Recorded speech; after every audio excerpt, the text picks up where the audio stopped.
हर चुनौती एक नई शुरुआत होती है। आने वाले सप्ताह में कुंभ राशि वालों के लिए कई सवाल उठ खड़े होंगे। क्या आपके रिश्तों में तनाव बढ़ेगा?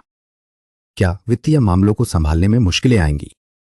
क्या आप अपनी महत्वाकांक्षाओं को पूरा कर पाएंगे या नहीं? आइए जानें इन सवालों के जवाब और इनसे निपटने के उपाय। पहला घर दर्शाता है व्यक्तित्व और ऊर्जा में कुछ बदलाव दिख रहे हैं। मन में एक अजीब सी बेचैनी है जो आपको पुरानी आदतों से दूर ले जा रही है। आप किसी नई चीज को पाने की तीव्र इच्छा महसूस कर रहे हैं, बिना ये जाने कि वह क्या है। गुरु का प्रभाव दिखा रहा है कि आप शायद किसी के भरोसे पर बहुत ज्यादा निर्भर हो रहे हैं और अपनी योजनाओं में आत्मविश्वास महसूस कर रहे हैं। रात में नींद कम आती है और मन में कई सवाल घूमते रहते हैं, जिससे आपको अकेलापन महसूस होता है। दूसरा घर परिवार और धन का है। सूर्य की स्थिति के कारण घर में कुछ तनाव महसूस हो सकता है, खासकर जब वित्तीय मामलों की बात आती है। वाणी में थोड़ी कठोरता आ सकती है, जिससे पारिवारिक सदस्यों से मतभेद उत्पन्न हो सकते हैं। आपको अपने विचारों को स्पष्ट रूप से करने में कठिनाई होगी, लेकिन अपनी बुद्धि और तर्क का उपयोग करके स्थितियों को संभालने का प्रयास करें। अधिकार जताने की प्रवृत्ति बढ़ सकती है, जिसके कारण कुछ लोग असहमत हो सकते हैं। धैर्य बनाए रखना महत्वपूर्ण होगा ताकि परिवार के सदस्यों के साथ संबंध सुचारू रहें। तीसरे घर में केतु का प्रभाव दिख रहा है। सुबह उठने पर मन थोड़ा खालीपन महसूस होगा, जैसे किसी काम को करने की इच्छा ही नहीं है। भाई बहनों से संबंधों में थोड़ी दूरी बनी रह सकती है, बात करने में झिझक रहेगी। कामकाज में प्रयास करते हुए भी संतोष कम लगेगा, लग सकता है कि मेहनत का फल नहीं मिल रहा। सामाजिक समारोहों में शामिल होने भी मन शांत रहेगा, लोगों के साथ घुलने में कठिनाई होगी। दिशाहीनता की भावना से जूझना पड़ सकता है और निर्णय लेने में समय अधिक लगेगा। चौथे घर में चंद्रमा का प्रभाव परिवार के साथ सुकून भरे पल बिताने की इच्छा जगाएगा। घर में एक शांत वातावरण महसूस होगा, जहां पुरानी यादें ताजा होंगी और भावनात्मक सहारा मिलेगा। परिचित दिनचर्या में आनंद आएगा, मानो बचपन की सादगी फिर से लौट आई हो। रिश्तों में मधुरता बढ़ेगी और मन को शांति मिलेगी। छोटी छोटी खुशियां जीवन में रंग भर देंगी, जिससे घर एक ऐसा आश्रय बन जाएगा जहां सुकून और स्नेह दोनों मिलेंगे। पारिवारिक बंधन प्रबल होंगे और भावनात्मक स्थिरता का अनुभव होगा। पांचवें घर में सूर्य की स्थिति एक नई कलात्मक परियोजना को लेकर कुछ तनाव दिखाती है। कार्यस्थल पर अधिकार जताने की इच्छा शक्ति से टकराव हो सकता है, जिससे थोड़ी निराशा महसूस होगी। बच्चों के साथ समय बिताते हुए गुरु का प्रभाव सुखद अनुभव देगा, लेकिन अत्यधिक आशाएं रखने से मन उदास हो सकता है। प्रेम संबंधों में राहु की वजह से मन में एक अजीब सी बेचैनी रहेगी, कुछ अनिश्चितता का भाव रहेगा। अचानक कहीं घूमने जाने का विचार मन में आ सकता है, परंतु योजना बनाने में देरी होगी। कुल मिलाकर यह समय सृजनात्मक प्रयासों और पारिवारिक सुखों के बीच संतुलन बनाए रखने की मांग करेगा। तो छठा घर स्वास्थ्य और दायित्वों का संकेत देता है। इस समय विचारों में स्पष्टता के कारण छोटी मोटी परेशानियां जल्दी हल हो जाएंगी। कार्यभार अधिक होने पर भी बुद्धि से काम लेने की क्षमता बनी रहेगी। एक साधारण बातचीत से कोई महत्वपूर्ण जानकारी मिल सकती है, जो दैनिक जीवन को आसान बनाएगी। सेवा भाव से किए गए कार्यों में सफलता मिलेगी और ऋण संबंधी मामलों में भी समझदारी से निर्णय लिए जा सकते हैं।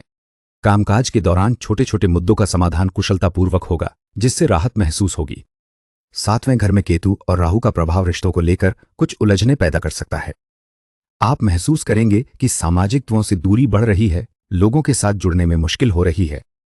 व्यवसायिक साझेदारी में भी कुछ अनिश्चितता बनी रह सकती है, जहां आपको दिशा तय करने में कठिनाई महसूस होगी। रात के समय मन भटक सकता है और किसी चीज की तीव्र इच्छा उत्पन्न हो सकती है, जिससे नींद में खलल पड़े। बातचीत करते वक्त मानसिक दूरी महसूस होने से संबंधों में हल्का तनाव आ सकता है। आप अपनी रुचियों से दूर जा सकते हैं। आठवें घर में सूर्य की स्थिति कुछ बदलाव लेकर आ रही है। कामकाज में अचानक जिम्मेदारी बढ़ सकती है, जिससे थोड़ा दबाव महसूस होगा। पुरानी योजनाओं पर फिर से विचार करना पड़ सकता है और शायद ही आप अपनी बात मनवा पाएं। रिश्तों में थोड़ी सख्ती देखने को मिल सकती है, लेकिन यह आपको प्रबल बनाएगी।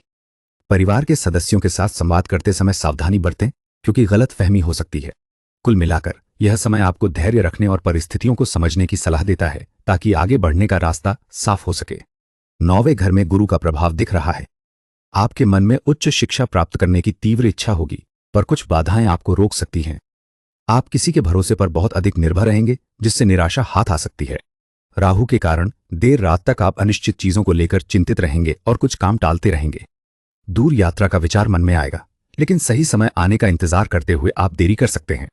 अपनी योजनाओं पर थोड़ा ध्यान दें, अन्यथा इच्छित परिणाम मिलने में समय लग सकता है। 10वें भाव में शनि की स्थिति दर्शाता है कि कार्यक्षेत्र में स्थिरता धीरे धीरे आएगी। पहले आपको लग सकता है कि काम बहुत धीमा चल रहा है, लेकिन लगातार प्रयास से सफलता मिलेगी। आप किसी लंबे समय से रुके हुए परियोजना को पूरा करने में महत्वपूर्ण भूमिका निभाएंगे और अपनी जिम्मेदारी को गंभीरता से लेंगे। दैनिक जीवन में अनुशासन बनाए रखने की आवश्यकता होगी। लोगों के बीच आपकी छवि गंभीर और विश्वसनीय बनेगी, जो आपके पेशेवर जीवन में मददगार साबित होगा। परिश्रम से ही आपको पहचान मिलेगी। 11वें घर में गुरु का प्रभाव आपके सामाजिक दायित्वों को बढ़ा रहा है। आप अपने दोस्तों के समूह में एक महत्वपूर्ण भूमिका निभा रहे हैं, पर कभी कभी आपको लग सकता है कि आपकी योजनाएं पूरी तरह से सफल नहीं हो रही हैं। आप किसी ऐसे व्यक्ति पर बहुत अधिक भरोसा कर सकते हैं जिससे आपको थोड़ा संदेह होना चाहिए। ज्ञान की प्यास आपको नई चीजें सीखने और अनुभव करने के लिए प्रेरित करेगी, लेकिन यह भी संभव है कि आप थोड़े भ्रमित महसूस करें और दिशाहीन हो जाएं। कुछ अवसर हाथ से निकल सकते हैं क्योंकि आप सही समय का इंतजार कर रहे हैं। 12वें घर में गुरु का प्रभाव दिख रहा है। जीवन में कुछ बदलाव आने की संभावना है, खासकर खर्चों को लेकर। आप शायद किसी यात्रा या आध्यात्मिक खोज पर विचार कर रहे हैं जो आपको भावनात्मक रूप से शांत करेगी। एक पुराने मित्र से मार्गदर्शन मिलने की उम्मीद है, लेकिन उसकी सलाह पर पूरी तरह निर्भर उचित नहीं होगा। आपकी रचनात्मकता बढ़ेगी और आप कुछ नए शौक में रुचि ले सकते हैं। कभी कभी आपको अकेलापन महसूस हो सकता है, परंतु यह आपको अपने भीतर झांकने और बेहतर समझने का अवसर देगा। अपेक्षाओं से थोड़ा कम मिलने पर निराशा होगी, लेकिन इससे सीख लेकर आगे बढ़ेंगे। मित्रों, आइए जानते हैं आपकी कुंडली पर अशुभों का प्रभाव कम करने के लिए कुछ उपाय। सूर्य के लिए आप रविवार को सूर्योदय से सूर्यास्त तक व्रत रखें और भोजन में नमक का त्याग करें। गुरु के लिए आप अपने गुरुओं और शिक्षकों का सम्मान करें और धर्म स्थान की सफाई में सहयोग करें। राहु के लिए आप अपने ससुराल पक्ष के लोगों के साथ अच्छे संबंध बनाए रखें और घर की छत को साफ रखें। केतु के लिए आप मंगलवार या शनिवार को व्रत रखें और कुत्तों को मीठी रोटी या बिस्कुट खिलाने के बाद ही स्वयं भोजन करें। दोस्तों, आशा है कि हमारा प्रयास आपको सही दिशा दिखाने में सहायक रहेगा। कृपया अपने सुझाव देना, लाइक और सब्सक्राइब करना न भूलें। धन्यवाद।